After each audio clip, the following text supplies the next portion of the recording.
Dimp Digital presents Idle Game Chat.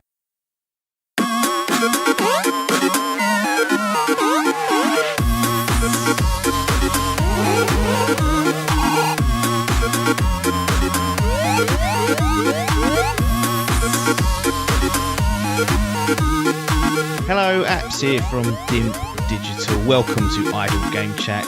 This is the weekly video games podcast where we give our impressions of the games that you can play today and react to the latest news from the wonderful world of video games.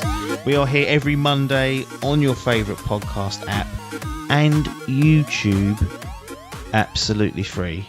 I am once again joined by the reigning Dimp Digital gaming quiz champion. It's Tom Adkins, not Adcock. How's it going? I'm fantastic. Better than I was last week. You know what I think I know what it is. I was thinking about this all week. Now, again, going to expose the business of how this operates. We got into a bit of a habit of recording on Sundays. Yeah. Now, what I'm thinking is Sunday night, what have we got to do Monday? Go back to work.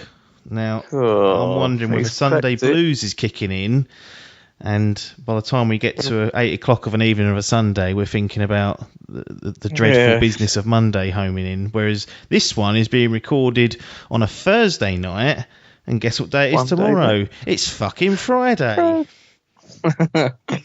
Fucking Friday. Double F. Yeah, there's the logic behind it. It could be. I certainly am in a better mood. I don't know. We've had all sorts today to deal with, haven't we? We've had travellers being kicked off lands where people live, and we've had drunks getting thrown out of pubs and beaten up. Like, it's just another day in ethics, but that's kind of been our afternoon and evening sorted, and then we get to sit here and chat about the PlayStation 4. This is almost like a retrospective episode. We're not going to go blow by blow every last bit of crook and detail of PlayStation 4, but we are locked on to this course of next gen now. Killzone Shadow 4 starts us off. Yes. It could. I mean, I have seen podcasts doing that, and I think I ain't got the memory to do that. I think, it's half the stuff we probably haven't even played, but this is more of a, just a chance to just reflect on where we currently are and where we've been. And chat about a little bit about the PlayStation. Actually, when I was going through it, and I don't even know if I've captured everything, like thinking about all the things that have come out along with the PlayStation, quite a lot of stuff that probably people forgot about or haven't used or whatever. So we'll run through that lightly, but we'll try and get quickly towards some games. We've got some of our favourite games of the PlayStation 4, platform specific, that we want to talk about. Now, things have got a little bit murky in that space because now even Sony have started putting games on PC of the likes of Horizon and Death Stranding, but those sort of games we feel like a fair game for this sort of PlayStation look back. They were published by Sony Interactive Entertainment. They're sort of seen as first parties. So we're going to look at games that were published on the PS4 platform as an exclusive, either initially or for its lifetime. And that's what we're going to get through. We're going to try and keep it, in a reasonable time period. We don't need 3 hours to be doing this. And Adkins has got low battery, so we'll keep it as brisk as possible. Before we get into it, does this particular subject matter excite you? Taking a little look back at the PS4 before we really do put it out to pasture and fucking stamp it out in a few weeks. To me? Yeah, you excited? That's what I just asked, mate. He's zoned out, this one. I thought you was going to go into plugging the Patreon then, so I was just going to let you do it. But no, it does excite me, yes. Yeah, I'm quite excited. I mean, it's weird because I sort of feel like I have an allegiance with PlayStation. I feel, especially in the Dimp realm, I feel I'm your PlayStation guy. Yep. And then I'd say another member is also your Xbox guy, even though I've had both. Who's the Xbox guy? Sergeant Hall. Yeah, correct. So he's Mr. Xbox. He's blood runs green. Your blood runs blue. And mine, blue blood. What's green and blue mixed together? Yellow? Piss yellow, is it? Yellow bastard. That's me. Yellow boots in the middle. Piss yellow. So, it is. I mean, all of my favourite games seem to be the PlayStation exclusives. Certainly my favourite. So, yeah, it's good. It's been a great generation. Certainly enjoyed it a lot more than the PS3. I was quite late to the PS3 and literally only dabbled in exclusives. Yes, same here. So I think I even only had about 10 games on the PS3, I think. I never even owned one. I just borrowed it. I bought the a games, Japanese one second hand. Christ. I don't know how I ended up with that. Some bloke at Lloyd's flogged it to me for 150 quid. He can't be Put me off the back of a lorry. Is it new? No. It was. I can't remember when I bought it. It was a few years after it was announced. It was that big fucking George Foreman grill one. Yeah, big boss. Wasn't that the backwards compatible one? Yeah, but mine was Japanese, so you couldn't play anything on it. Well, you could. You just had to get the region 3 games. That was it. Yeah. Oh God. Yeah. Well, good. That's mad, isn't it? That the generation before the PS4, region locking was like a major thing for like games. Now it's like completely open, and it's a big deal when both the console manufacturers finally yielded to that tut. But I mean, even that seems like a given nowadays. But that weren't the case. Yeah, that weren't the case. No. So I was late. So yeah, we're late to that. Then I had the PS4 this time round, and I was late to the Xbox on this one, so I had the PS4 for a good couple of years before even delving the Xbox thing, and didn't just go exclusives, also went third party and sort of mixed and matched throughout the whole generation. Really, the full it's 7 years, isn't it? Almost to the day. Yeah, it will be close to 7 years. Yeah, 2013. It all kicked off. Remember when you bought yours? Infamous day. Yep, in March 2014. I think it's 29th. Got it in my head somewhere. Yeah, that was because I was waiting for. To be honest, I was waiting for an exclusive on either side to make me buy the console, and Killzone weren't doing it for me. Knack certainly weren't doing it for me, and on the other side, Rise weren't doing it for me. I think there may have been a couple of others, but they just weren't. It wasn't like that big kind of exclusive game. And then people are moaning about the current gen coming up or the new one coming up, and it's like, well, Demon Souls, in reality, the pedigree of that's likely to be better than any of that we got in 2013. Like that one game is likely to blow others away. So that's certainly better than, I would say, Knack easily. So we're not getting that badly shunned over this gen. But yeah, I was just waiting for some sort of exclusive. And Infamous, I'd missed Infamous 1 and 2. That's one of the series that I'd love to play on PlayStation, but because of this fucking backwards compatibility malarkey not working on PS3, there are games trapped in that kind of limbo. But Infamous Second Son, because it was a new character and whatnot, it wasn't Infamous 3. I kind of felt like that's a good place to kind of jump in, and that was my way of doing it. But yeah, that's how. Same day as Metal Gear as well, wasn't it? Metal Gear. Oh yeah, Ground Zeroes. That was the thing. I was waiting for that. Yes. But again, that was all available on 360 and PS3. Yeah, it was a cross-gen multi-plat. That's it. For the first time, wasn't it? That's the call out. Infamous Second Son was not cross-gen. I think I was waiting for that specific sort of scenario to pop up, and you sort of feel like you're getting the true experience then, even like with this current gen, we got Creed Valhalla coming up, but you're still like, well, is that being dumbed down to help the old boys? Yeah. Next year's Creed will be the one to get. Well, I remember the Creed from this fucking generation being Unity. What a fucking disaster that was. When the Black Flag day one? Black Flag, was day one. But I played it on the 360. Yeah. I was going to say, I think I had I always meant to go back and play it on like current gen as we know now, because it looked like quite a nice upgrade. I was going to say it was quite a good. I was going through them the other day trying to think of which ones were shit and which ones were good, and I quite enjoyed most of them. To be honest, only Unity and 3 that were a bit poor. I sort of quite like the rest of them in their own right. Yeah. Wow. There we go. But digress. Patreon.com/idle game chat. You can go there to support the show financially, and in pocket if you wish to do so. If not, don't worry, just listen to the end. How about we start there? How about we start with you listening to the end of this, then you go and spend your money when you realise how good it is. So PS4, November 29th, 2013 is when we got it on these shores. Yeah. Back in the day when they used to call us the Power Region.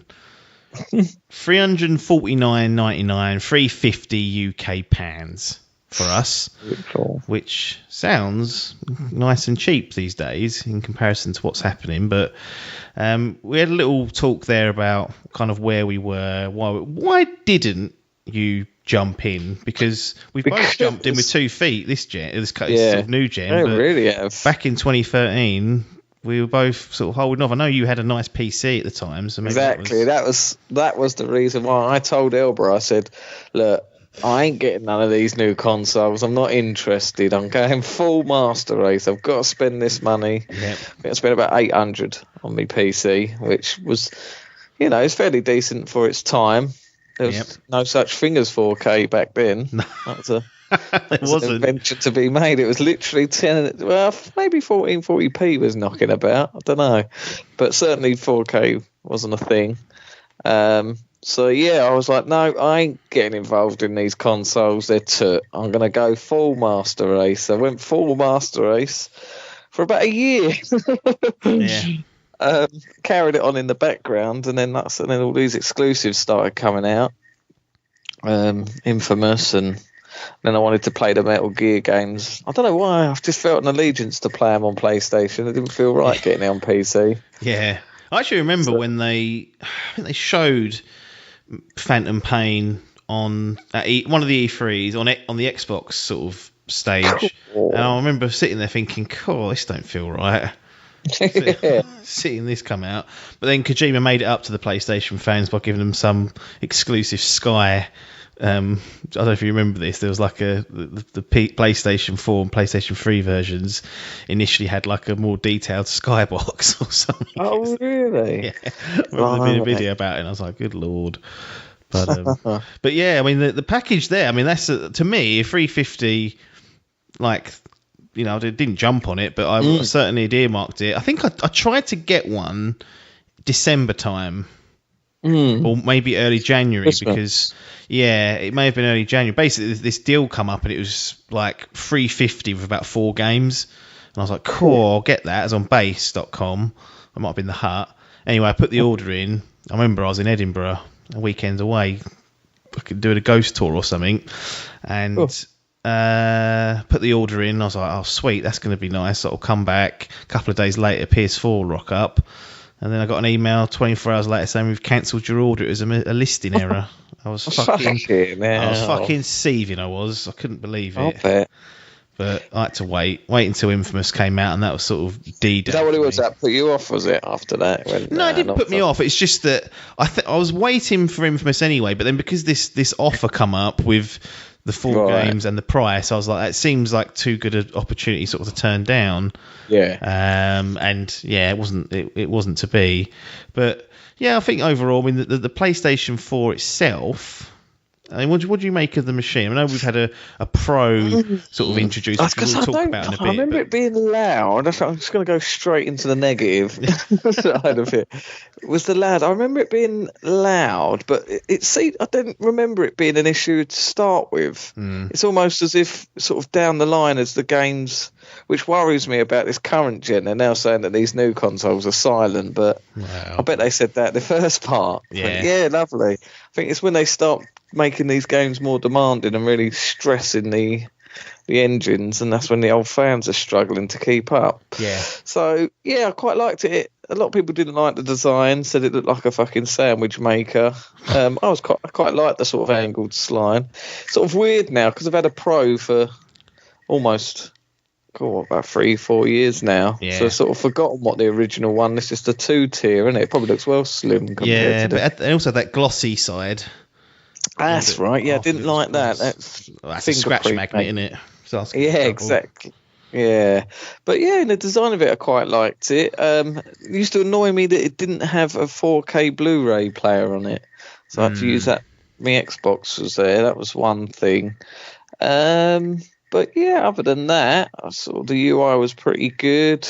Really only the noise that sort of did it for me, but that was later on in the generation. I don't remember it being an issue Well, certainly not as to what it is now. No. With games where you're having to wear fucking headphones to listen to the game. I certainly didn't have that sort of problem for the first few years. No.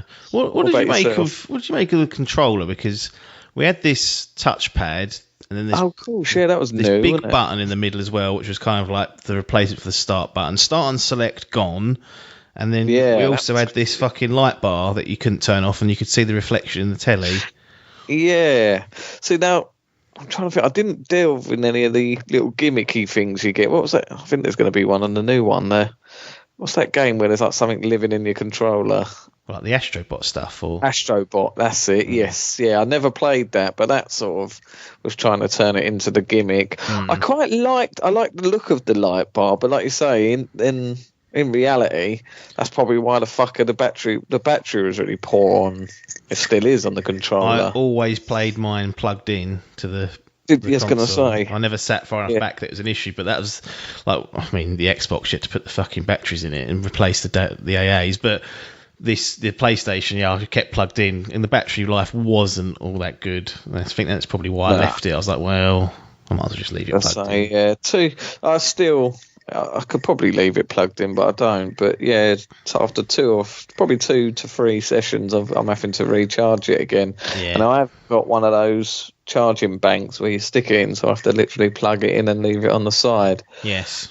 So yeah, that's a concern. But touchpad seemed, I can't really remember many games that really utilised it well enough. What about Ghost of Tsushima with its little bowing? Oh yeah, it was quite a swipe thing, wasn't there? Yeah, there's a lot of that. I found that overall you could do without it, but yeah, it just seemed to be like a sort of select button. A lot of games should have just used it as the map button. Yeah. Then what was it? I remember Infamous. There was like they could turn the controller into like a spray can. You turn the controller on its side and then like hold it like a spray can, and then you shake it and you go, and then you could spray using the gyro and stuff. So it is, in summer, I mean, again, not going to take a game to sort of Hall of Fame standards of that level of added tech, but it was a nice addition of it being made used in some cases, and in most cases it was only the Sony PlayStation exclusive games that used it. But when you did come across something reasonably fun, it was like, oh yeah, this is nice, but not going to miss it if it wasn't there, I guess is the best way to describe it. No. I mean, overall, I think the console itself was a nice design, nice and small. And I actually really hated the DualShock 3 on the PS3. I fucking felt like I could just crush that out of my hands, whereas I liked the PS4. It felt like it was a bit more robust. Yeah, I know Biff had some problems. The rubber kept coming off his analog stick. I think he went through about 4 controllers, but you know. Now got it in my hands. The PS4 Pro had a slightly different. You had like a little light in the front in the touch bar, didn't you? Remember that? Yes. Yeah. Then you've got that sort of like grippy feeling. Yeah, it's not a bad controller, I don't think. I'm trying to think what I think I do prefer it. Do I prefer it to the Xbox controller? It's all based on that the parallel analogs. Some people hate it. Some people do hate that. It's never really bothered me. I sort of seem to have got accustomed to both, to be honest. Yeah, it doesn't bother me either. Like I can do with or without it. It doesn't seem to not. The mic on it as well, that's another thing. There's quite a few games where it used to fucking freak me out. I didn't know where the voices were coming from. Oh, yeah. There's some good, I remember some good implementations of that, like Alien Isolation for one. Used to have the motion detector noise coming out of it. But I remember sometimes it being annoying. Like when I played GTA, the phone chatter would come out of it. I'm sure for a while there wasn't a way to regulate the noise, and it used to be so. I'd have headphones on, then that would be fucking blaring out 1:30 in the morning. I'd be like, Jesus, shut up, Lester, you cunt. That was weird. Doing another bloody heist with you. Done enough of it, mate. Options and the share button. Yeah, the share feature.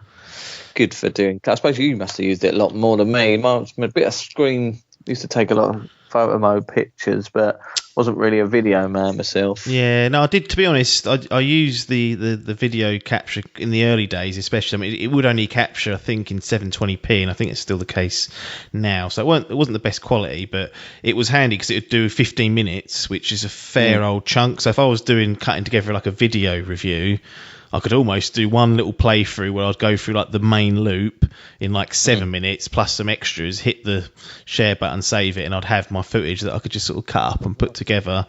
So it was definitely handy, and in comparison to the Xbox, far easier to get video off of, and then eventually upgraded to a capture card, which solves a lot of problems but creates others that people don't think about. But yeah, I mean, that was nice to have, and being able to sort of stream from the console straight to Twitch. I dabbled with that for a while using that PlayStation camera. That was good in the early days, and overall it had enough features there. It ran reasonably nice, and if we look at on the power front and we look at Digital Foundry, the third parties were all pretty much running better on the PS4.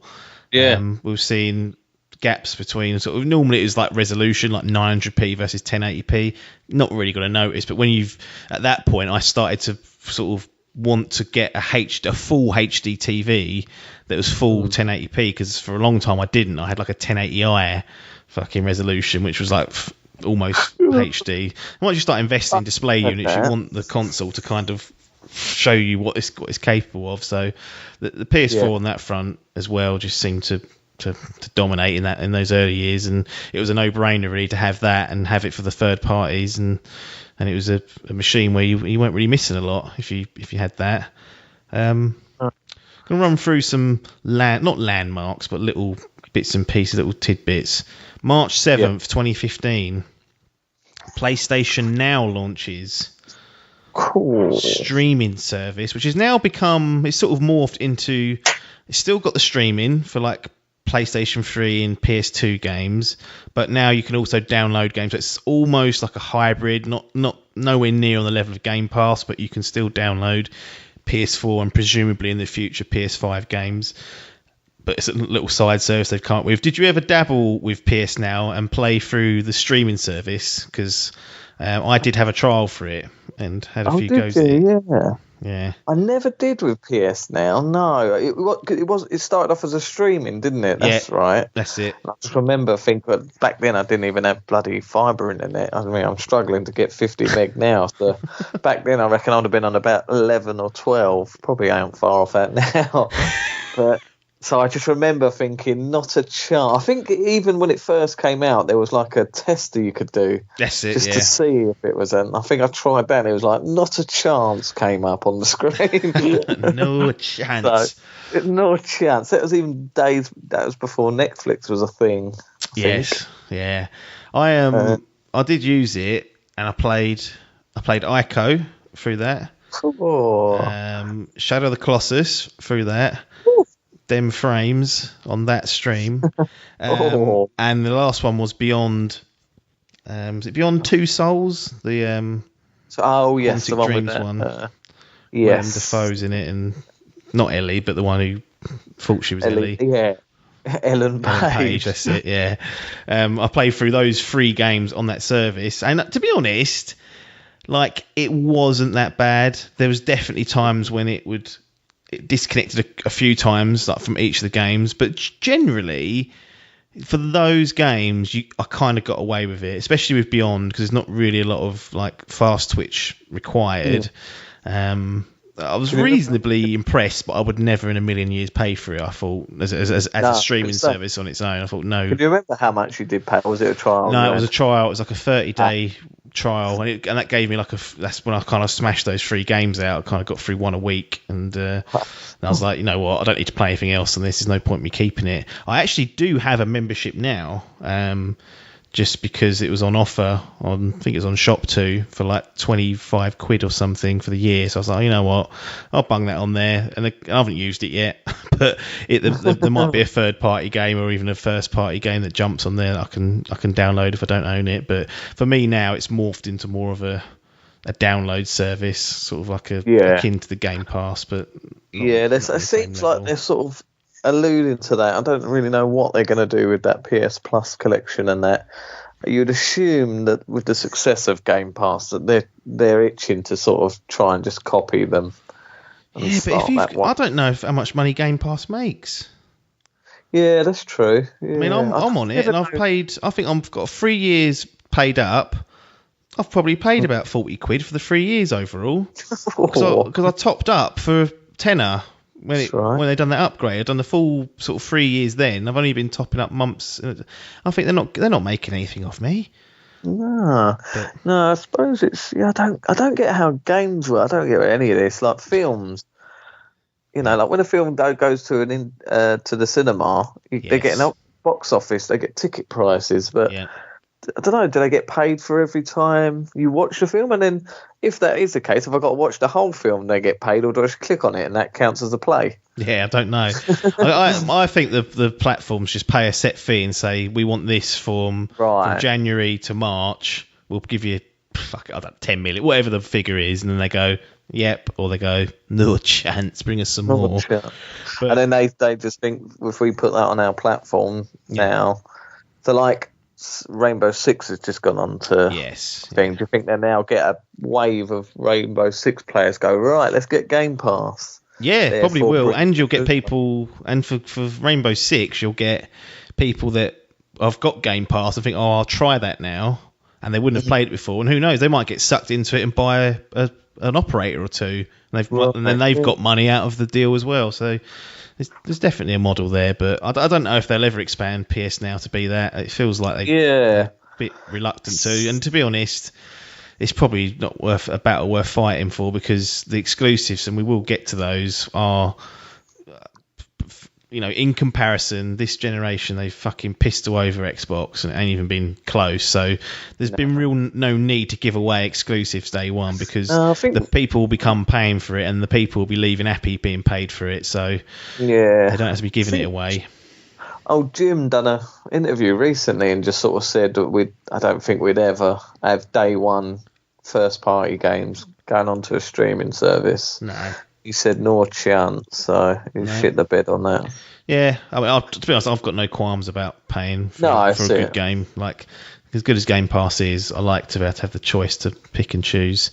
October 16th, 2016, PlayStation VR.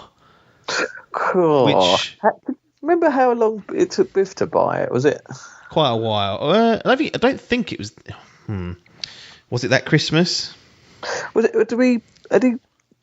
No, it was after we went to EGX. He had it before then, didn't he? I think we went to EGX in 2016, tried it, and then he got it that Christmas. He got it that Christmas, did he? We played some. It was like a sort of tech demo of Resident Evil 7, wasn't it? It was that kitchen demo. Yeah. Well, he got to play London Heist. Oh, that's which right. was like the proper VR game where you could like fuck about and do things. We just sat in a chair and went, ooh. That's right. To us, but yeah, I mean, it seems a bit crazy now that there's a VR platform on PlayStation, but back then, was you ever, for 350 UK of your English pounds or British, was you ever considering dropping basically the cost of another console on a peripheral for it? That's what put me off. I think I was tempted to get it. I even, I had it in my Amazon. I think it might even still be in there. My Amazon wish list. Yeah. Hoping someone sees it and goes, I'll buy Tom one of those. Yeah, someone please buy it. So I think the intention was there, but it was just that price. I was like, cool. I just knew, because I even bought when I first got one of my phones, it came. It was like a Samsung VR headset, and I got that, and sort of, it was like, oh no, I quite like this VR. And then just even with that, I was like, cool, it's a gimmick, isn't it? I've like done it for a couple of weeks, and now I can't be fucking put asked to do with it. So I was like, how can I justify spending like the price of a console doing the same thing? And then obviously Biff done it, and I remember us all going round having a VR evening. That's it. He was cruel though, because I played through the Batman Arkham thing. That's right. And then you went to go on it, and you got honestly, you got about 90% through it, and then he was like, I ain't watching this anymore. I've watched 4 people play it already, and you never got to see the ending of it. No, I was nearly there. But yeah, I quite like that thing. the Arkham game. But yeah, there was intention there, but it just was the price, and I probably could have got one now, but it's something, again, I still feel, certainly with the PlayStation side of things, it's one of these things that's never going to hit the potential. It's just not a convenient way of playing, No, it's not. It's fucking hard work. It is. It is, yeah. It's just an upheaval. Yeah, like with that, I thought. What was that game you played this year? Half-Life Alyx. Yeah. Well, that might be the turning point. People go, "Oh no, it is." Well, for many people, it is, but well, it ain't convinced me. Nah. So, what about you? Was you half thinking? You know what? Nah. It was because I just knew it wouldn't be put to good use. I wouldn't play it anywhere near enough. It is and was a novelty. Now they got a few good games out of it. Moss and Astrobot Rescue Mission, great games by all account, but just needed a bit more consistency. And to be honest, I just don't really. I've come to the conclusion I'm not really into VR. If I'm honest, it's good on the odd occasion in a short sort of controlled manner and short bursts, but not for a long, big, epic kind of campaign. There's just too many variables at stake that kind of can spoil the experience. I just prefer the more traditional gaming. And yeah, it would be great to have one, but it would not get used for 90% of the year. And it's like, is it worth just having it there? Probably not. That's why I got rid of my Rift S and just sent it back because it didn't really work properly. And I thought, I ain't going to play this as much as it needs to be done. Off your pop. Yeah. Sent it back. So, but yeah, it was a console fucking VR set. I mean, now we're getting standalone VR sets coming out of the Oculus Quest and whatnot. So it is moving forward. To me, it will take a wireless standalone set that's really good for me to take the plunge. I think anything connected with wires, I'm not interested in. Stop tethering me to stuff. Yeah. Fucking trip over it in some games. Jesus, what was that? Fucking wire. Wires, that is the downside. What do you think PlayStation make as of their VR as a whole? Do you think they're a success, or I think it's somewhere along the line someone's got the idea in the head that this would be like I feel like it's a pet project that kind of just exploded within Sony, and then someone we'll commission that properly. It is bizarre thinking about it that there's the console sitting there with its own VR headset. Like, I could understand it if it like allowed third parties to plug into the console and use the power. Like, you could in theory do that with an Xbox, I think, if they wanted to unlock it. But to have a PlayStation VR peripheral, which is going to be just for the nichest of audiences, is crazy, really.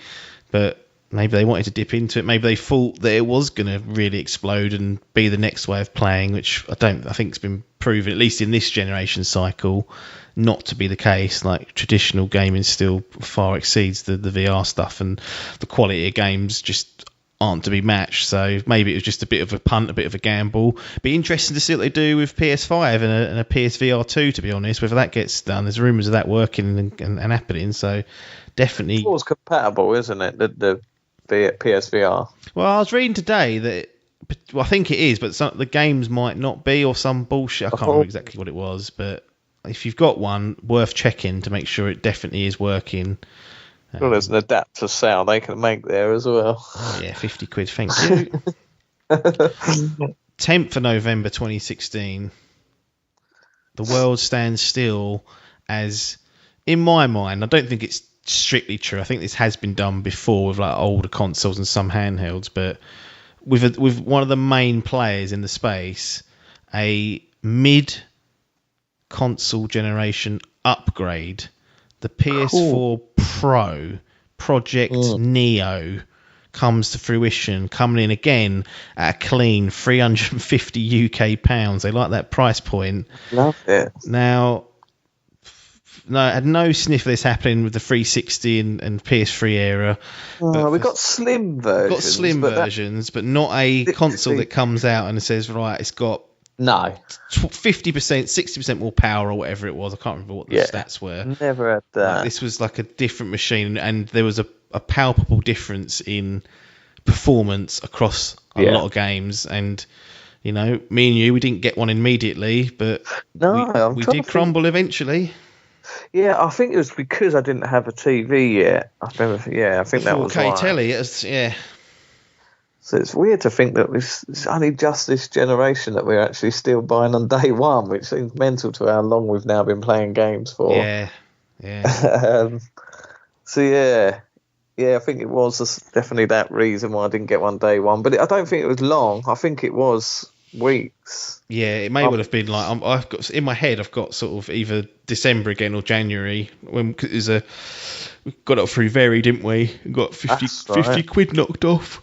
Oh yeah, it was, wasn't it? Because we used their little finance deal, then just paid it off. Right. They were offering. Paid it off, yeah. But yeah. Crazy. It seems like because I've had one so long, it just seems kind of normal to have a more powerful console. But the first time, really, the first time the PlayStation and Xbox have ever gone to bat and done something with more power. No, yeah, it baffles me when I see people with PS4s without the sort of upgraded thing, and I sort of think, oh, yeah, I forgot that they're still lurking. I forgot there's still peasants lurking in these parts. These little and they're struggling to get the 1080p still. I think, it's terrible though, because I am getting to that point now where 1080p does look too blurry, and I'm thinking, fucking hell, is that? I wonder it's my fucking eyes. I do wonder. Yeah, it could possibly be. It's the elitism of my eyes, but I got to say, this is. I don't remember it. Do I remember it being a leaf blower day one? I don't remember it being day one. It felt like after a little while, like about a year or so, maybe a couple of years, I was a bit like, that's fucking loud, that thing. Yeah, I think it was. You kind of go on the internet and see that everyone's sort of slowly saying the same thing. Yeah. You're like, it was it's fucking loud.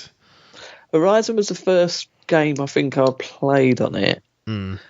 And I remember like trialing. You came around mine, didn't you? We was trialing like Final Fantasy HDR VII, like HDR. That's another big reason for the PS4 Pro was the HDR.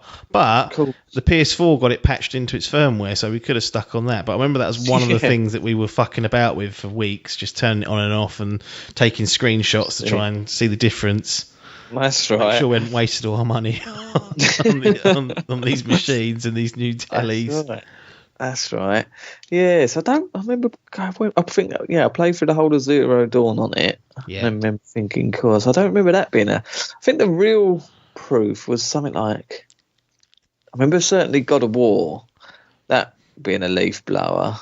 But it must have been games before that sort of went, cool, maybe Uncharted 4, maybe, or something, Metal Gear maybe, I don't know. I'm not sure, but certainly that's when the leaf blower, it's definitely this Pro that's, I think it's something to do, because remember they patched in that boost mode.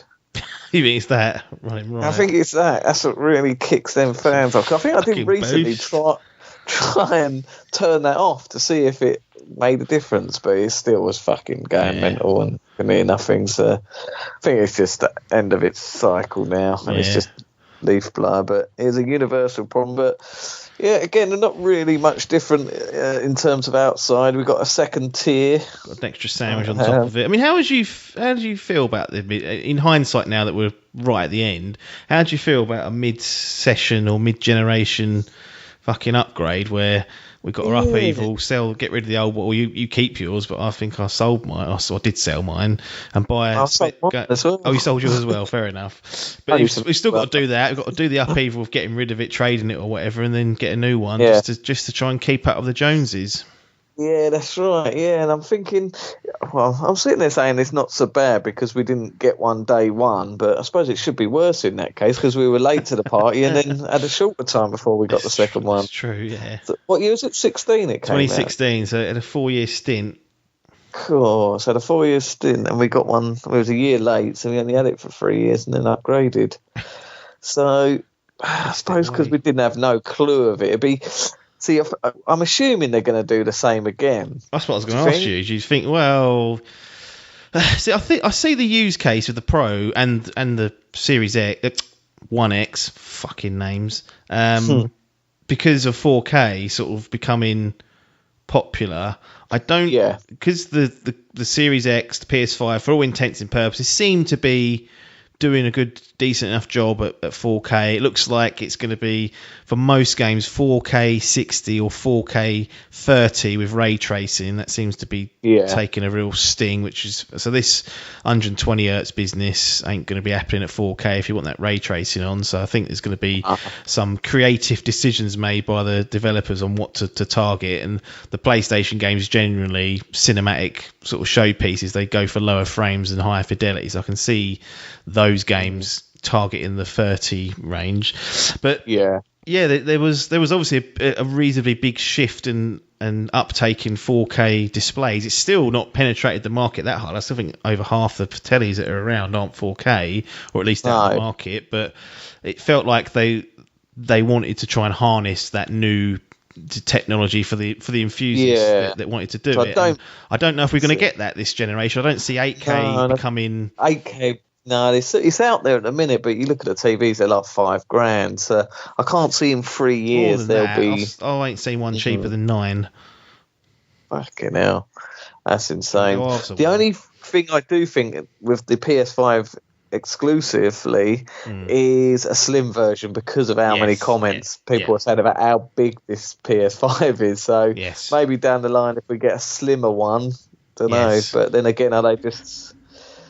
That's the only potential I can see, but it'd be interesting to see. I do wonder whether there will be another one. It just won't be, because obviously, once you've got 4K, like you look at frames, it's going to be, this can do 4K 60 to 120 consistently, but then I don't know. It doesn't feel like it's as easy a sell. Whereas the easy sell for One X and Pro was put these on a 4K machine. Display with HDR, which you have on PS4, but we won't tell you about, and you'll notice a big difference. And I think in most cases we kind of did notice that.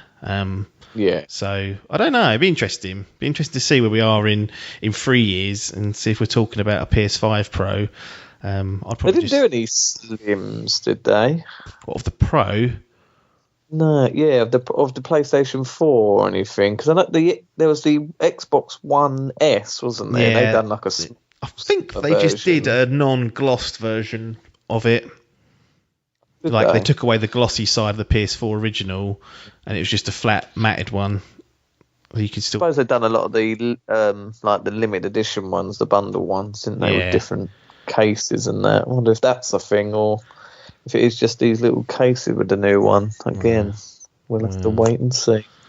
Games. Ooh. This is it. This is the one. This is the one. Right. Let's talk about... Let's do Shadow of the Colossus first, because we spoke about it 2 weeks ago. Not more much to say, but it's on our... This is like our PS4 list of games. I asked Adkins to make a list of 5. He did it. I kind of didn't. So there's a list of like 7 or 8 here, and some. We're just going to talk about our favourite games that were considered PlayStation games in quotes and air marks. So Shadow of the Colossus, the remake, we spoke about that a couple of weeks ago. I don't think there's much more to say other than great game. It's proven point again. We're talking about. You've arrived in this generation. It's on this list. Yeah, that's it. Yeah, I think it's a good rule that you go by, that remakes are allowed, not remasters, because then you're getting in line. Like, this is of course, it's 3 generations ago. This game's come out on PS2, really. Yeah. If you're going to be anal, we can't really talk about it at all. But I just think that the remake is such a worthy opponent. It's just, I know it's still essentially the same game, but it was built from the ground up. Like the fact that it feels the same, it still had to be built there. It wasn't like existing code that was just spruik. It wasn't just a frame upgrade and a resolution upgrade. Like, they've changed and put foliage in. They've made the environments look so much better than what they were before. Not just muddy, barren lands. Like, they've done a lot of work with this. So, I mean, it is technically a remake. Therefore, I allow it in my little tyranny here at Dimp. It's not on that PS collection, because it's a candidate, isn't it? It should be on there. It should be on there, because it should be played by all and loved by all. Silly bastards. Horizon Zero Dawn, brand new IP, Guerrilla Games, Killzone, probably still lurking somewhere, but we had Shadowfall of them, which no one seemed to like, and then they come out. I've still yet to complete that. Well, maybe I'm about halfway through. There you go, you got a few weeks, jump on it and get it done. But we get this Horizon Zero Dawn, open world, fucking dinosaur robots roaring around, brand new IP. Just great to have something this fresh arrive in what we look at in quite a few games on these lists that pop up. There's lots of sequels on there. This was completely brand new, well designed, the lot, and I enjoyed the fuck out of Horizon Zero Dawn, if I'm honest. It was a sort of surprise, like we obviously got a lot of build up to it and knew what was coming, but Guerrilla couldn't be trusted. Exactly. We didn't know. They've gone from mediocre to average kind of first-person shooters to an open-world RPG, and I was like, how can this really be good? Like, I like the look of it, but how can you deliver this? And they delivered in droves. It was, It was just fun to play. It was an interesting story. It had that sort of PlayStation stamp on it, that big AAA. Yeah. It was just a delight to play, and I'm really looking forward to the next one. Yep, absolutely. A couple of games that I put on here. One, Death Stranding. Now, controversial, but no, we were talking about this today. Actually, funny enough, I think it's just been broke news that Kojima is currently working on a new game. Yeah. Apparently, I didn't know if that, but that. A couple of my mates were talking about it, saying about you're sort of trying to reflect on it a bit years after it's been released. Now it's on PC. Yeah. Was it years? Was it last year? Wasn't it? Last year, last year. 2019. And it was one of those games. It was just a breath of fresh air because it was something different. Yeah. And it was like. It was a fantastic story, a different story, a strange story. It's not necessarily one of those games I could see myself going back through, though. No. I think it was more of a sort of all recommending to everyone. Yeah, I think there's a lot of people. I'd love to watch Biff play a 90-hour count. Just to have a go. Did he? He never. He didn't even touch it. No. He didn't even touch it. No. I can't see him being into it. I think he'd enjoy it for the first couple of hours, and then he'd be like, right. First cutscene where it all kicks off, he'd be like, right, what is this mad bastard doing? Yeah, I mean, I found the whole online aspect so just engrossing. And I remember seeing you online for like over a full day, like literally. I just kept clicking on the. I always click on the app just to see what trophies are being unlocked, who's playing what, just to be nosy. I just remember seeing you playing. It must have been I was going to bed or something like 10 o'clock or something, and then so the next morning I woke up and you were still playing, and then just throughout the day I just kept looking. I was like, he's still playing. And I think you sent a message like about 28 hours later going, cool, I've just finished a session. I did play like a good 12 hours almost straight one time.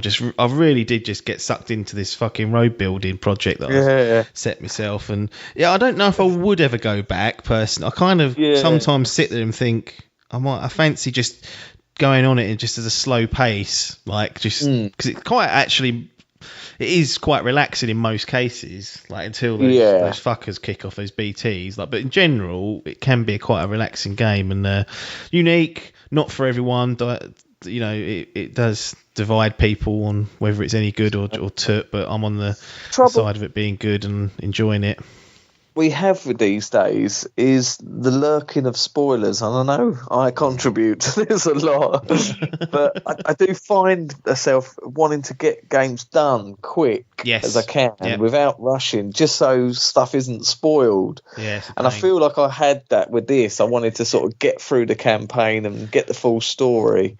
when really, I should have let it breathe a bit more than it was. But the thing is, it's such a bizarre game. It's really hard to spoil it, in a GIF or like a picture or whatever. There's just there's so many layers and madness. I still don't know if I understand it, but it's kind of got its own little shield up around spoilers in that sense.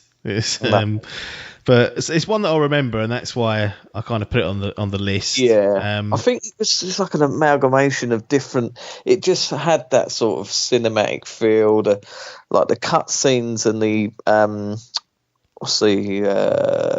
where they wear the bloody suits and all that, the CG things, motion capture. Yeah. You could sort of tell that all the acting and stuff, it was proper done well. It felt AAA. It felt premium, and it was just a great experience. I think you're right. It does deserve to be mentioned and talked about. Yeah, I mean, what's interesting as well is that it was developed in the same engine as Horizon, the Decima engine, and one of the criticisms of Horizon is that facial animation and lip syncing. And Kojima's come along and gone, look. Probably cost a fortune, to be fair. He's working with all these fucking actors and getting all the kits set up. But look, here's what happens. This is how you can do it in this engine. So the engine's definitely possible. I hope that they can take some learnings into Horizon 2, because one thing that Kojima doesn't always get credit for is the engines that he works in and how he gets the most out of them. I remember that Fox engine when we played Metal Gear Solid 5, and that was just like, whoa, this is a really slick game. Yeah. And they built that from the ground up. But even using something like Decima coming in late to the party, they've managed to squeeze a little bit more out of the engine than the people that had sat there and made it. So, Kojima and Death Stranding get their little mention. Another semi-controversial one. I don't know if you're better. Well, I ain't going to let you guess, but it involves a creature, an animal, companionship, little puppy. Well, it's not a puppy, but that's what I've put it towards. But the last... Go on. Guardian. Yeah, of us. What's he talking about? Puppies and the Last Guardian. The Guardian. I was late to this. I think you and Adcock had already been hyping it up and steamed through it. Telling the word. I was gonna borrow it off of you at one point. I think you did end up borrowing it because I kept it for a long, long time. Yeah. Yes, you did. You wanted to play Ico and Shadow of the Colossus first. That's right. Yes, it was. That was the correct. Yeah, because you'd bought the special edition and had all that big Trico thing. Yeah. You still got that? Or did you get rid of that? Sold him. Stupid. Chucked it in the bin. So, and obviously it was. Guys, this was one of those games that was in development for years and years. Went through generations. It was about 10 years. It was supposed to be in development. I think it was. Yeah, it's like PS3, early PS3, and bloody hell.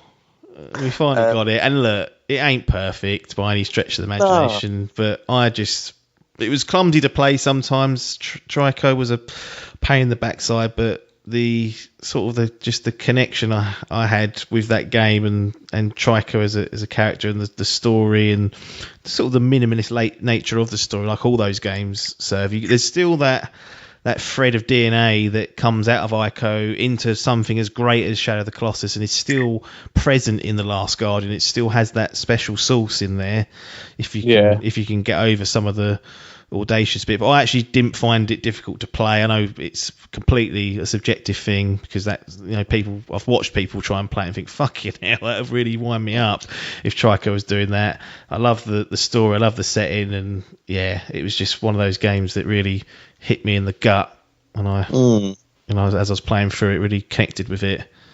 So yeah, I've got to say I did like it. It didn't hit me as emotionally as it has you, but I did enjoy my experience with it.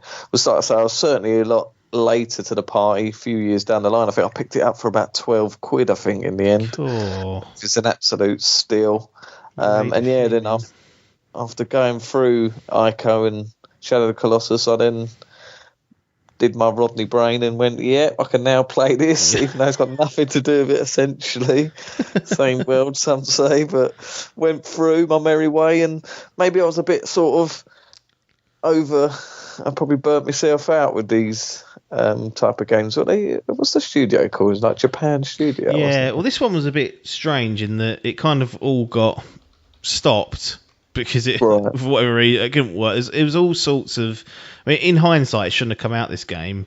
But it started as like a kind of like a Team Japan game.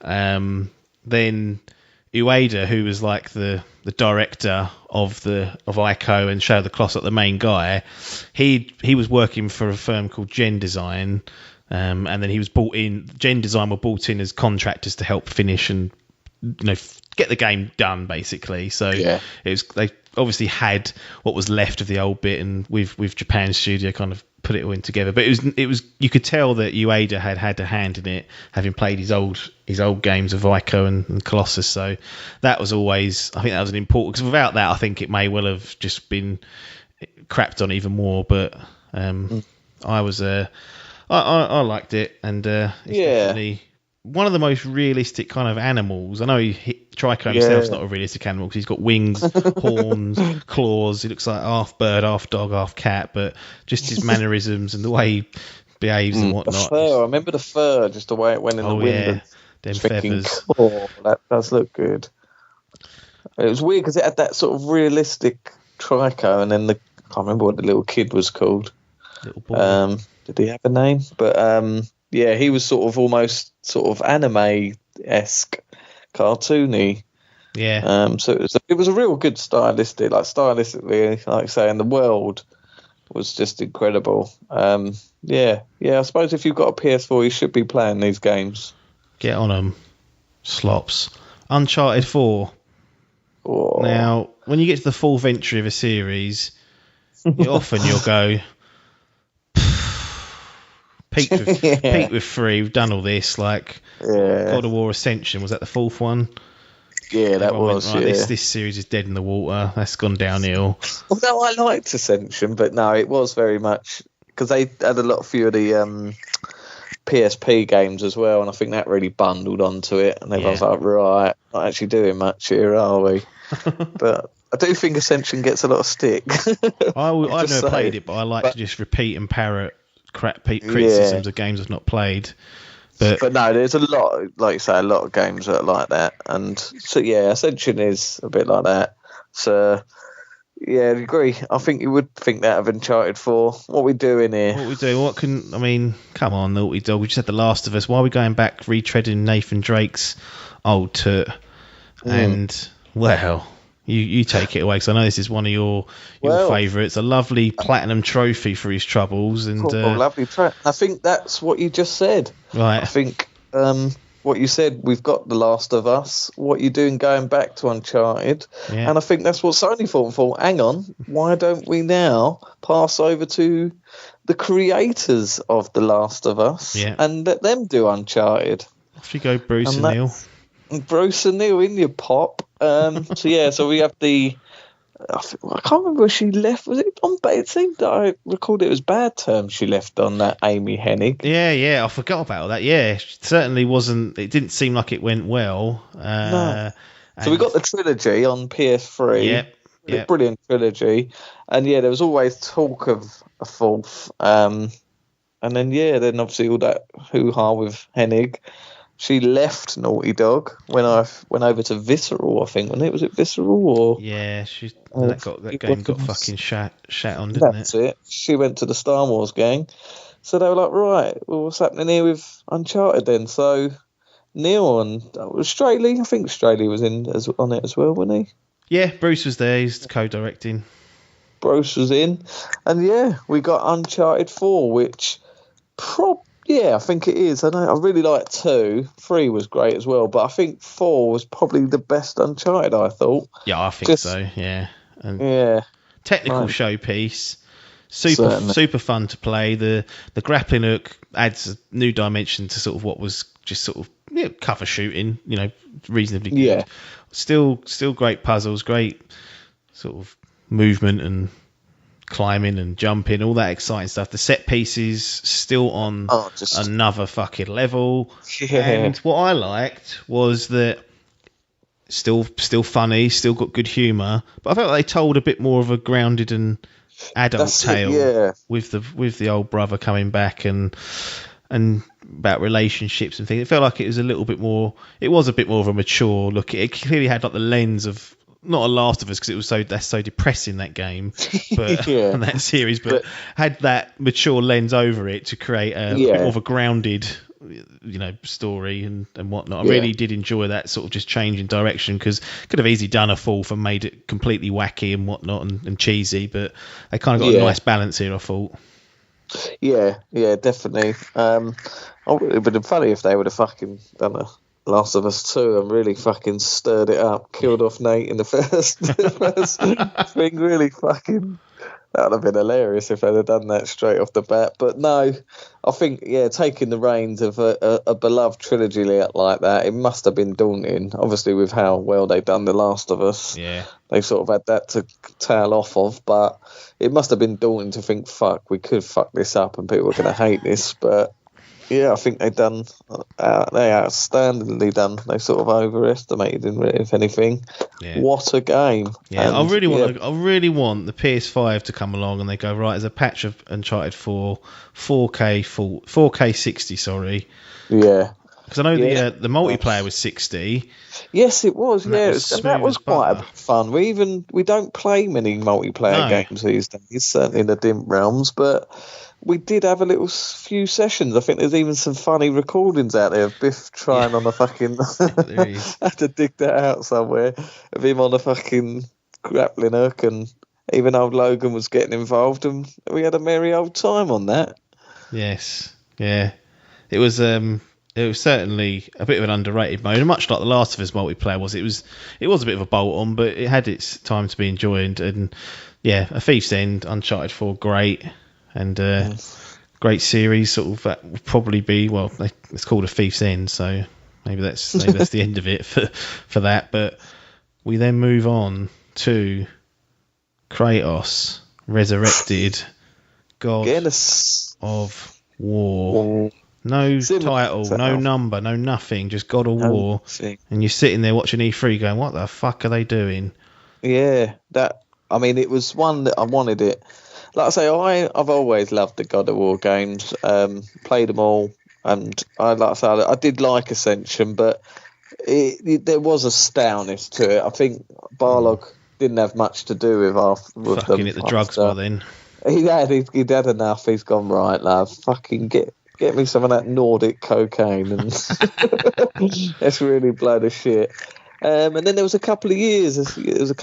Layoff. There was always a rumoured God of War 4 they were going to go and back and do, because 3 was really good. I loved 3. You got a remaster of the PS4. Yeah, you got PS4. That's right, yeah. And it had that PS4 exclusive tag on it. It had like the big set pieces, the quick time events, big cinematic bosses, and I always wanted them to make a 4, and there was rumours. And then, we got that reveal, and I still think that was one of the best reveals that we've had at an E3. Yeah. Just, it was that classic setup of you didn't know what was going on. No, everything, not only was what they showed great, but they had it was that big stage with that live orchestra all being shown off, and it all just come together, not just for that game, for other games, but that in particular definitely stood out, and it was like... I was like, Jesus. It was so unexpected as well, because obviously the original God of Wars was all set in Greek mythology. Yes. Yeah. But we had a complete U-turn now of Nordic, I suppose, isn't it? Yeah. Viking-esque. That when that dropped, we were just like, wow. Yeah. Wow. And then, again, you start sitting there thinking, are they going to be able to live it up? And... What happens is they start dropping little things like, God of War's now going to use over-the-shoulder camera. And you're like, hang on, what's happened to this fixed camera to it? And they go, all right, I'll let you off that. And they go, Kratos can't jump. And you go, hang on, what are they doing here? I remember saying this before it came out, saying I think people are going to shit on this because it's too much of a change from the series. I mean, how fucking wrong do you want to get? Cool.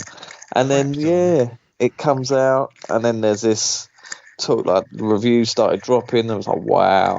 And then they're saying that the whole game's shot in one continuous thing. I was like, fuck me. Yeah. And then just looking at the gameplay, then we got a gameplay trailer of him using the Leviathan axe, and we're like, get this in my hand. That was it. And fuck me, yeah, the game came out. We played the shit out of it. I think you'd been on holiday, hadn't you? You were late. I missed it, yeah. I did. I don't know if I was getting married that year. I can't remember. But I remember I was away for it coming out. So I had to play it like a few weeks later. And I was like... I was so excited to play it because I'd seen all the reviews, and then you lot had all said, "Yep, confirmed." Like they're not talking shit this time. Like it's not bollocks. Yeah. And I was like, "Oh God, maybe we can cut this wedding short or something." I don't know. Do we need to be out here 10 days? Can we, And then got my hands on it, and wow, what pound for pound for me, probably the best game. The best video game. It has all the elements of a video game, like really, really strong story, gameplay that's just so intuitive to play. It's deep, it's challenging, but it's fun. It's so fun just to fucking slaughter through all that, and a nice sort of light bit of puzzle solving, and everything you kind of need from a big 3D AAA third-person game. This is pound for pound. If someone said what's a video game and hadn't seen one, I go play God of War. This is like encompasses all the elements. I feel like other than multiplayer, fuck yeah, I don't care. Like for a single player experience, this is about as good as a package can get in my eyes. And possibly in all mediums, I'd probably say this is the best ever reboot of anything. Yeah, it might be. Yeah. Yeah.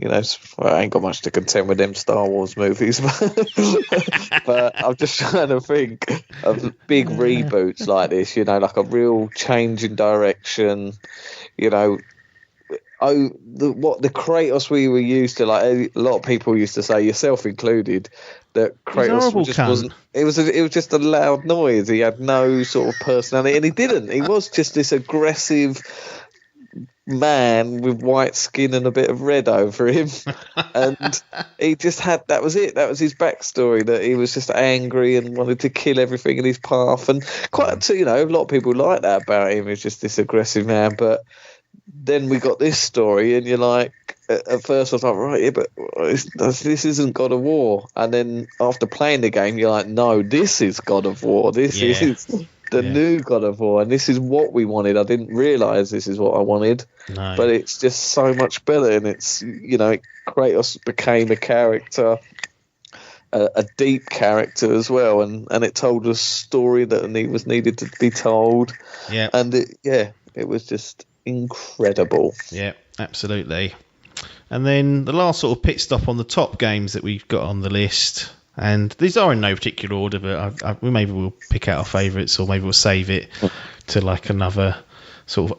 There is in the background. There's Game of the Generation being worked on, so maybe we'll save the sort of that for that, because some of these may all get nominated, some of them definitely won't, and maybe one of them will win it. But so we'll save any winners till the very sort of end, when we're end of this little series we're doing, which will probably come a bit later in the year, because I kind of want to make sure there's no hangover games in the generation that people want to play. But we've got a good idea of like a solid list at the moment that needs to be whittled down. But Last of Us Part 2, 2020 title. I mean, we've done a full spoiler cast on it. I think we've gushed over it every time. 2-3 hours long. Yeah, it was 2.5 hours long. I needed a fucking piss at the end of that, Jesus. And I was drinking that punk, wasn't I? That 8.5% double punk. Right. Go straight through that stuff, and it knocks your fucking block off. But yeah, Last of Us Part 2, Naughty Dog again, and some say The Last of Us Part 1, the greatest game ever made, doesn't need a sequel, doesn't need it being meddled with. And then Druckmann goes, well, I'm going to meddle with it. I am going to meddle with it, I'll tell you that much, and I won't go any further with it. You're going to get The Last of Us Part 2. It's going to come 2020, and we're going to aim for this to be the PlayStation 4's swan song, and it's going to be visually amazing. The story narrative is something that you're never going to experience before in games, and maybe ever again. Did they deliver on this? Well, they obviously did, because it's at the fucking end of our list, but yeah. Last of Us Part 2. What else should we say about this? So, I don't know. We've said a lot about it, but yeah, it was just, again, another one, like you said, wasn't sure if it was needed, but boy, was it. And just, it's one of those games that the more I think about it, the more I just sort of think, wow. Yeah. Wow. Just like they went there. And they did it, as cheesy as that sounds. They did, and it's one of those games. Just it does appeal to. I think everyone should play it just to see.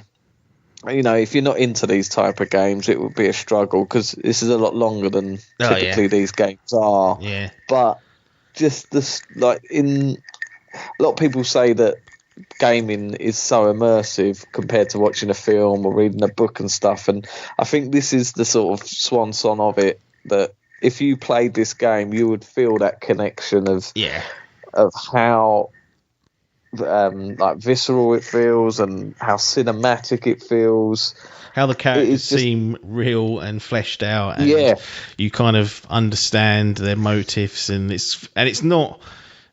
It's simple, but it's not, because the complexities of what the characters are going through in this game in particular is something that I think a lot of people can relate to, but is a difficult thing to present in a piece of entertainment and get right. And they got it right, which is incredible, really, considering all the different variables that go into a video game experience in terms of you've got to sit there and play it still, and they still manage to weave in this.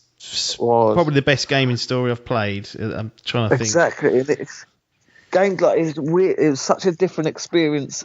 I suppose it's not what they were intending to do, but there was this added emotion to playing this game. I felt stressed. I felt anxious to play it. It was stuff like I was just knackered after a session, and it depresses the shit out of you in places that it's stuff you don't get. Like now, when we talk about it, we talk about people going through it. I think, like Biff said, his brother's going to go through it. So just imagine Menzies went through it recently, and just like going through it again. But the fault, I'd still need to go through it again just to get the platinum. But just the fault of it, sort of gearing myself up, thinking, right, I've got to go through this sort of emotional roller coaster. It was just something that I've never experienced with playing a game. Obviously you do get connected to other games, like something like God of War and stuff, but. This really did.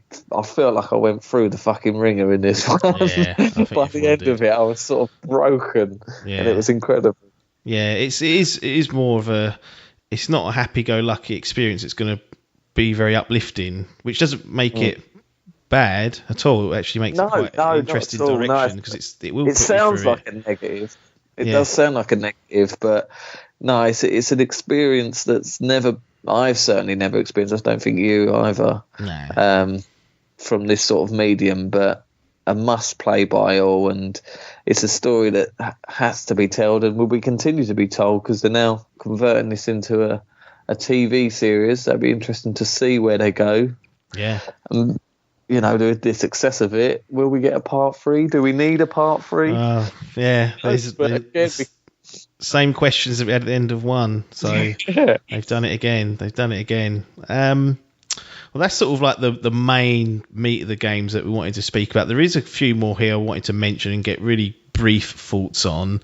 So one, and this probably isn't one for you, but it's more one for me and one for Adcock, but Bloodborne, that was a crackerjack for me. First sort of Souls game I played. You've managed to get through Sekiro, which many are saying is harder, so there is a chance for Bloodborne there. But I love the settings. What really drew me into that, I couldn't be sitting there playing those Dark Souls games, I don't think, which kind of scares me on Demon Souls, because it feels, at least it looks from the outside, that it's going to be that sort of realm. Whereas I loved the world of Bloodborne, just the dark, horrible, Lovecraftian shithouse that it is. My biggest regret of the PS4 is not giving this game more time and not finishing it. It's the heart. I've got games sat here. I've got loads of games I've not finished, but that one really niggles at me. And still to this day, I installed it again the other week, and I even jumped back on it last week. And I played it for about half hour. Got my ass kicked, as you do. Walked away. I've walked away again, but it's still there niggling, and I think it's gonna be, because it's now on that fucking PS collection and it's backwards compat. They're talking, there's strong rumours that it can be up-res to 60 FPS. Do it. That's the way to do it. I'll go back. For fucking gen, yeah. I'll be going back. But this is the thing. 60. I'll watch fucking YouTube walkthroughs, and there's fucking, this is not a sexist thing, but there's little girls playing it. And I think, how can they fucking get through it and I can't? I haven't got the patience. What are you doing here? And not in a sexist way. But I think if there's teenage girls that are getting through this game, why am I being a baby and fucking not pulling through? So it's the biggest labour of love for me, and I want to get through. I get it. Like I've always said, that this game didn't hook me straight away because it doesn't have a quote unquote story. It's not used to the story beats that I'm used to, but I do see the satisfaction, certainly after playing Sekiro. I think that's why I warmed to that one more, because that did have a box standard story, whereas this game is completely different. It's not about the story. It's more about the combat and the game, the loop, the fucking build, the satisfaction you get from getting past one of those big fuck-off horrible bastards. That drunken bastard. Pissed, and that ape throwing shit at people. Chucking shit at you. It's got that charm to. I mean, it is a tough game. They're all tough games, but Bloodborne was like my first one, I guess. I had that feeling of beating that fucking Clark. I did that, no cheese. Yeah. That big, what's his name? The Gascoigne. Clerk. That's it. No, the first one. Oh, the Cleric Beast. Cleric Beast, that's it. I had that experience. I remember doing it on a fucking pixelated stream and getting excited, getting past him. So I've done it, but it's one of those ones I know how loved and how respected this game is, and it kills me every day. I think there's this little fucking, it's like a little mini you in my ear every day. Goes, oh, no. Then I completed Bloodborne. No, I'm not. Once you do Sekiro, you've got your From Software license. You can skip them now. It's this little voice in my head, and it ain't gonna go away until I get end credits rolling. I wish it had a thing on Nier where I could just do die one and give me an ending, and I go, well, at least I completed it. Oh dear. Another 2020 game, Ghost of Tsushima. So we both played that, both enjoyed that. We talked about Legends mode last week, and I think this is another. It's come out after Last of Us Part 2, so another sort of swan song title. And I think we enjoyed this sort of take on an open world where really fatigue can set in, and probably did a little bit to it to be brutally honest, but beautiful setting, lovely slick combat, decent enough story. Unless you're Biff, you say you got bored halfway through. Yeah, Robert's your father's brother. Thank you. I remember building up to it, we started to get a bit worried. It sort of, when it first was looked, we thought, oh, that looks good. And then the more you saw of it, you started to think, oh God, is this going to be another Creed type game? Blokeville, USA, or Japan in this sense. And then when it came out, it sort of had that element, but what was there overpowered it. And all in all, it seemed to be, it was a decent game, a meaty game. Yeah, with not many complaints. Spider-Man. I mean, it's crazy that this is a game that's only on PS4, but I mean, Speddens has been installed. I haven't had a good Spider-Man game in so long. Probably I'm not really a superhero guy, but Spider-Man was always the one. And he's my fave. Insomniac come along, they put a horrible bloody white spider on his suit and go, right, deal with that, and people are already crying before the games come out. And then as soon as you fucking flick that web out and swing through that city, you think, oh, they've got it right. Yeah, they have done it. That was it. It was their little totem, wasn't it? Fucking God of War's got the axe. Last of Us has got lesbians. I don't know. but Spider-Man had this web, and it was just that fluidity of flying through the city. Yep. And it was a great game, a real great game. It was another bloater if you were going for that platinum. Probably one of the easiest platinums to get. It's a little bit time consuming, but a nice easy one. Even you got it. Not that that's a dig. I'm just saying that you don't typically go for platinums. But a great story. Had a sort of, it's strange. It's with these type of games like Horizon and stuff. It's a new IP. We've got no expectation. In Spider-Man, we've had visual representation of this so many times. We've got multiple different films with different characters, comic books, TV shows, you name it. We've had so many different variations of Spider-Man. It's hard to do Spider-Man and do Spider-Man good. Yeah. And they managed to do it with this. Yep. Done an excellent job. Now, I don't know if you even spent much time with this game. To be honest, I didn't spend a great deal of time with it. I spent enough, though, to like it. Another 2020 game, I think. Dreams. Ooh. Make your own fucking video game. No, this is one that passed me by. I remember it was that there was an Eve. Was it? No, it was a PSX or was it one of their PlayStation Experience, something like that, where they sort of done the show, but then in between each segment was made like a visual showing of something made inside this game. And I remember thinking that just like, wow, that's incredible. Yeah, it really is. Like, as a tool, it's incredible, and as a game, it's actually quite fun because you've got all these clever people making all these little mini games. That, I don't think. I mean, the people have remade PT in it. They've done all sorts, and really, it's just a shout out to how flexible Dreams is. And if you ever get a chance to get it on the cheap, it's worth just going on there, having it, and then just jumping on and scanning through like the top rated games and just having a quick go on them all. Like, and if you are the creative sort, there's so many tools in here to make something pretty decent if you spend there and take the time. And if you want to collaborate with people, they've got all these communities set up and these tools that you can use to connect with people. And there's people like almost like game jamming within Dreams the game, and they've been talking about, if stuff gets good enough, they help try and get it released one day. Even like, it really is an incredible tool, and it is a video game at the end of the day. It's got its own campaign, but I've never seen anything quite like this on a console, at least, like without a dedicated sort of kit to create a game. You could make the video game of your dreams in Dreams. That's all I will say. Perfect. Days gone. Oh. Days gone. Now that's a game I can talk about, because I didn't really have much. It's one that passed me by, Dreams, but I would like to dabble one day. When it goes in the cheap, it should be all the games I missed out on should have been on that PS Plus collection. Yeah, it should have. They tailored to me. Email Jim and say, can you add these on there? Jim, give everyone tailored their own exclusives they didn't play on their trophy list. They should go to their console. That'd be a brilliant idea. Would never happen, but we can dream. Days gone. I was late to this. I wasn't late. I bought it day one. Actually, you were late to this. I was late to it. Yeah, I was late to it because I didn't finish it till late after you guys did. I played about 10 hours of it, and in my head, I was done. I thought there's something here, but didn't review great, did it? Had the seed planted. Had the seed planted. There was other big. I think Red Dead Redemption 2 was out.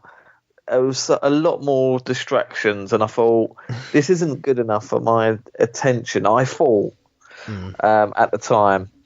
Biff gets it day one as well, I think. Yep. Bins most of his games, probably up to about 90% of his games, I'd say he bins if he ain't happy. Don't serve bin a lot. He doesn't get that name lightly. No. But the one game that was reviewing that's sort of 6 out of 10, 7 out of 10, a real beefy fucking bloat fest, a 50-hour long campaign, some were saying. It was. It was a long old game full of monotonous like missions and stuff, and that's the one game that Biff stayed with when got there to the very end. He doesn't finish Ghost of Tsushima, the other open world game, clearly the better of the two, but he gets Days Gone done. And that still baffles us to this day. We still don't get. And he dropped a spoiler about 30 hours into it to us. Yeah, he did. I'm live on these podcasts. Oh yeah, he did. Yeah, it was. It was on the old podcast. You're right. So I hadn't played it, so I just thought. Your review with him, wasn't it? Was it your review with him? Yes. No, it was his. He was reviewing it. I hadn't played it. And he said it, and I thought he's not that stupid. It'll be something quite early on. It fucking weren't, and it was like the last third of the game. I was like, you dickhead, when I got to it. Yeah, it was, wasn't it? Okay, and then, so he done it. Then he lent it to you, didn't he? You went through it pretty sharpish theme for it as well. So I thought, right, I'm going to have to do... The dust had settled. Red Dead was done and dusted. But then 90 hours later... It was hard because after you've played, you got that lull, didn't we, after God of War and after Red Dead? That sort of defeated, nothing can be better than this life now. Right. And then I just had this random urge one night to go, I'll tell you what I'm going to do. I'm going to go through Days Gone. And boy, golly, I'm glad I went through. This is... It's not perfect. It's not a perfect game. No. But I think it has it has like a spine that's good. It was good enough for a sort of foundation. Yeah, of a franchise. Yeah, I agree. I mean, again, it was a new IP, so another one. We've had Bloodborne, Ghost of Tsushima on these sort of second lower down list, but it's another new IP. Good sort of world building, and I actually found the main missions pretty good. Like I liked this. There was always like constant chatter and stories through them. I didn't like the whole having to like build up levels and like move from some of the stuff in the middle. Like some of the is clear filler there to me. Yeah, that kind of eventually sucked a bit of the fun out of me. But I was in the camp, whereas I thought it was reviewed a little bit harshly. It did run like a bit of a pig, to be fair. Like, it weren't great, but it was quite an interesting kind of take on an open world where survival wasn't always easy. Like you could quite easily get overwhelmed by a horde or wild animal or something like that, and you had to keep your wits about you. And yeah, I think this one it's a solid foundation, and I hope they get another crack at doing it, and just to try and listen to what the feedback is, because there's lots to give. And Days Gone 2 could be what perhaps we was expecting out of Days Gone. Yeah, I think tier. A lot of it didn't go with them. Like obviously, it had a lot of comparisons to The Last of Us because of its setting, and it had the feel. A lot of the combat looked very similar with on-the-go crafting and third-person action games. So it had a lot against it, but there was something there, and I'm glad it's on that PS Plus collection so other people can give it a go. But it's just, I think the negativity of some of the reviews and the length of it will be enough to put people off. But we do give it a go, because there's something there, and I think people will enjoy it. And they sort of have patched the shit out of it now. There's, they were very credited for their hordes that weren't really seen in games. Yeah, that time, the amount of enemies you have at once, and they are exciting and fucking terrifying to play in some segments of the game. So just experience that, and now they have even modes where you can just go off and do them on their own, like a challenge mode, which is quite exciting. So, worth a mention. Last one. This is more for you than it is for me. A little tickler on here. The Order 1886. Yeah. Was it my first? I think it might have been my first ever platinum. Okay. Or famous. I know it was definitely one of my quickest. Yes. I think I've done it in about 9 hours. One playthrough, about 9 hours, I think it was.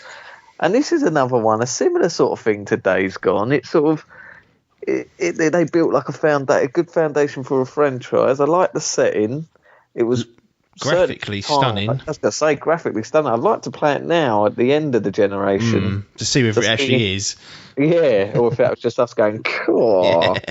But it was, a real interesting setting, nice and short. Just a bit sort of, I don't know what was wrong with it. Really, feel like it lacked a bit of a soul. I don't know. Yeah, it's a weird thing to say, but it didn't grab me by the bollards, Dawn, if I'm being honest. And it was one of those games that it came out after launch. Like, it was not a launch game at all. It was in the first couple of years, though, wasn't it? Yeah, so the actual release date was February 2015. So,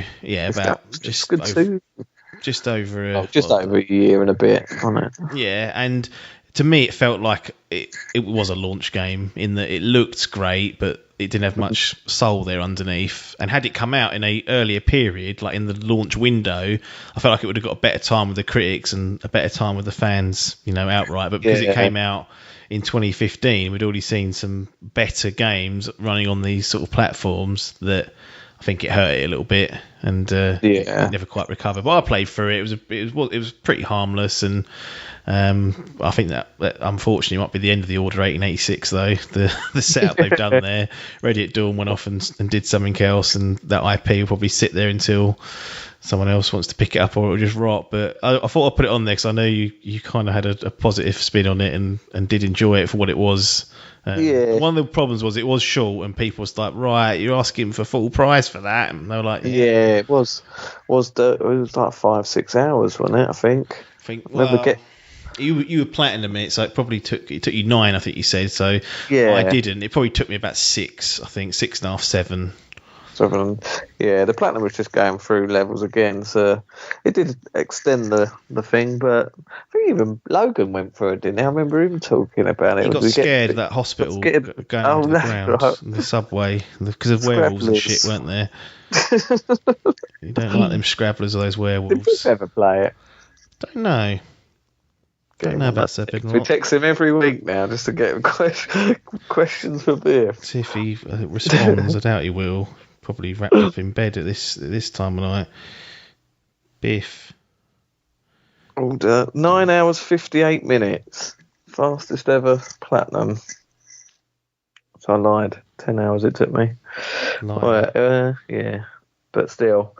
Worthy platinum. God. Yeah, it does seem old now when you think about it. Remember, there was a shit stealth segment. That was about it. Yeah, it wasn't great. It definitely had some faux pas in there. I'd never. I thought I'd mention it for you, give you a little bit of scraps towards the end of it. Good. It was an early exclusive because I've sort of played it so early, done and dusted. You don't really think about it. No. Sort of one of those ones that back of the memory box now. So that's PlayStation 4. Some of our favourite games that were kind of seen as PS4 exclusive. We chatted about the hardware as well, and some of the changes that happened, and the PS Now and the PSVR, then the Pro, all this good stuff. I mean, overall, as a generation, and just looking at it through the PlayStation 4 lens, so you've got your blue blood glasses on, you're sitting there going, let's take a look back since 2013. What have I achieved here? What have I done? You get your golden handshake. What are you going to be thinking when you think about what did the PS4 do for me? The PS4, it was a great generation, to be honest. The thing is, it seems, and I suppose it's the way all these generations go, the real fucking quality games always come out the back end. You know, look at the generation before. You start off with Uncharted 1. Yeah.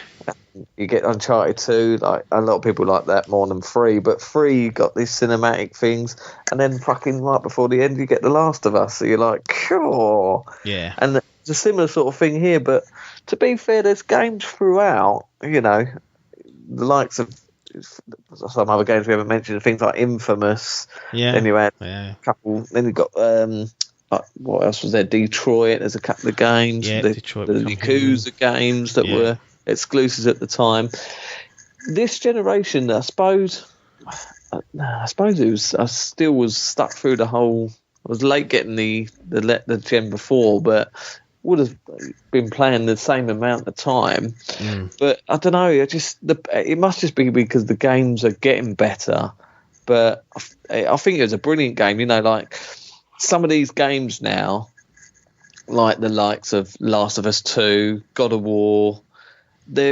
When I now think of them, I think of them as like in my top 10. Yeah. Before it would have been like Metal Gear Solid on the PlayStation 1 and Final Fantasy 7 or something like that.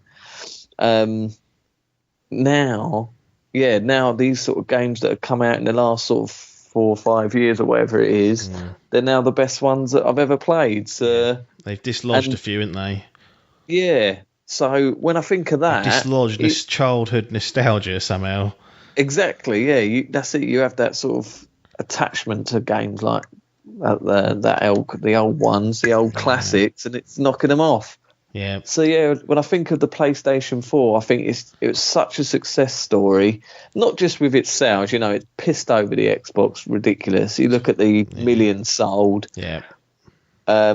crap. But it's just, and it is, the reason for that is it's exclusive games, and they don't have the what's it called, the Game Pass, the subscription model, which a lot of, like, it's a great feature, and maybe the way future gaming goes, who knows? But this generation was certainly the generation of the exclusive, and they absolutely smashed it, and it was an incredible. I think it sets the tide. You know, people are already saying that the PlayStation have already won the next gen, but it's a ridiculous claim. You know, I think it's just because of how much of a landslide. Yeah, on the board. It feels like there's momentum still a little bit with Sony, even though they've made some missteps. But and a lot of that momentum I do put down to these exclusives. Like you mentioned, some of these games will go down as not just the best of the generation, and they were only on PlayStation 4, but you know, some of the best of the last few generations, perhaps some of the best ever. Like there's games that we've spoken about today that can go in that conversation, and you can have a serious chat about whether that's true or not. And it's just incredible to churn out that level of quality in one generation is astounding. It really is astounding. Not just for the top tier games like The Last of Us Part 2s and the God of Wars and the Uncharted 4s at the top, but even the likes of like Horizon and Bloodborne and Ghost of Tsushima. These are all still, they're maybe not the platinum standard, but they're still golds and up there. And like just to have nearly a dozen or so of these is just, it's incredible, really. And you don't like to have this sort of this console war, but when you do look at its number one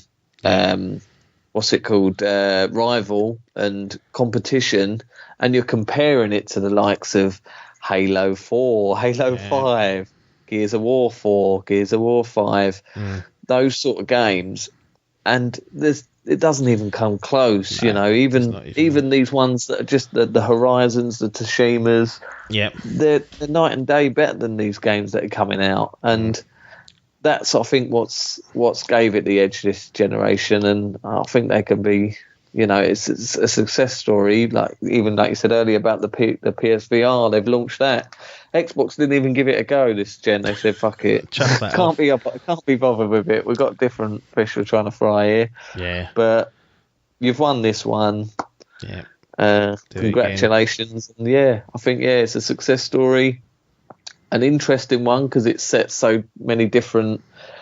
There was sort of different blips throughout. Like you say, halfway through we get a new console, we get a VR. Yeah, we get these unbelievable games. A real interesting and like a landmark of a generation. I think it'd be years, you know, in 20 years down the line, it'd be interesting once we've had a couple more generations to see how much this one stands out, and if it's talked about as sort of, you know, that generation was the greatest, or will it just keep getting better because that's the way these things go. Like I say, at the end towards the back end of these generations, that's when you get the heavy hitters, the best games, the best graphics. Is it just going to keep continuing? I hope so, because that's why we love games. Yeah, and it's just amazing. Got a response from Biff about the Order 1886, so we will end the podcast on this note. Did you play the Order 1886? Yeah. Awful intro to the PS4. Looked good though. Think we reviewed it. I don't remember doing that. I don't remember. Wow. So there you go. There you go. Biff not pleased with the Order. That's Biff's review of the whole generation. You start off with the Order. Yeah. Tear to it. You end with the Tsushima. Boring old shit. Yeah. We did do a review of the Order 1886, but I think I just go back into that. I reviewed it. I remember that much. Maybe I had him on a podcast for him to talk about it. Or maybe I'll try and dig it out and unearth it from somewhere, but it's probably there somewhere. Anyway, look, PlayStation, what a superb generation they had. No real, in my opinion, no real big faux pas. We didn't have any red ring of deaths or yellow lights of shit or whatever they were called in the last generation. Just the lead was the real The leaf blower was a bit of a blower, to be honest, and towards the back end was irritating. But I would sacrifice. I'd have the leaf blower back if we're going to get the likes of God of War and The Last of Us Part 2 getting churned out. So it was nothing a pair of headphones couldn't stop. No, exactly, absolutely not. And I think Sony have done a great job. We will be having a retrospective on Xbox.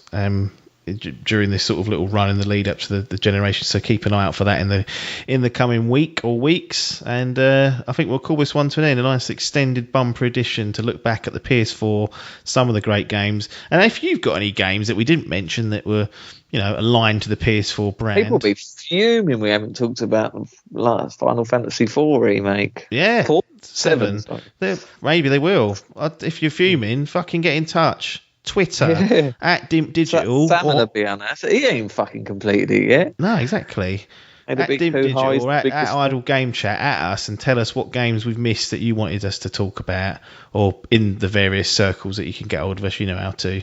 But nothing more for us to say apart from thanks for your time and ta-da.